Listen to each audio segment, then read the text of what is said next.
स्वराज्य न्यूज मराठी, माझा हक्क माझं राज्य स्वराज्य। राष्ट्रवादी काँग्रेसचे जिल्हाध्यक्ष ॲडव्होकेट रवींद्र पगार यांचं नुकतंच निधन झालंय। त्यांच्या निधनानं जिल्ह्यात शोककळा पसरली। त्यांच्या स्मृतीप्रित्यर्थ देवळा इथं सोमवारी 9 तारखेला सकाळी 10 वाजता शेतकी संघाच्या सभागृहात शोक सभेचं आयोजन करण्यात आलं होतं। यावेळी उपस्थित मान्यवरांनी ॲडव्होकेट पगार यांच्या प्रतिमेस पुष्पहार अर्पण करून श्रद्धांजली वाहिली। जिल्ह्याच्या राजकारणात त्यांनी केलेलं योगदान, सर्वसामान्य जनतेसाठी केलेली कामं, तसं त्यांच्या अभ्यासू व संयमी लोकाभिमुख नेतृत्वाचा उपस्थितांनी गौरव केला। त्यांच्या जाण्यानं पक्षासह संपूर्ण समाजाची मोठी हानी झाल्याची भावना यावेळी व्यक्त करण्यात आली।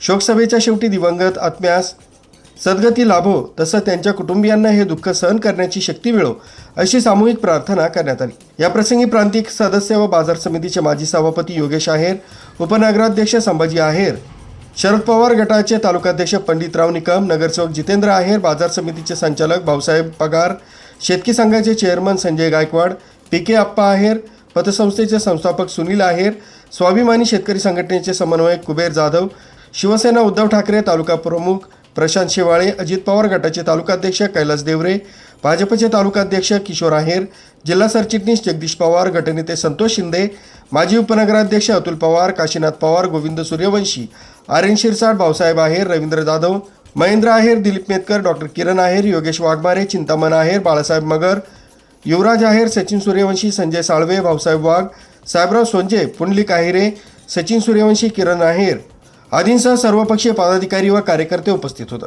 प्रास्ताविक बापूराव उंदळे यांनी केलं। न्यूज ब्युरो, स्वराज्य न्यूज मराठी, देवळा।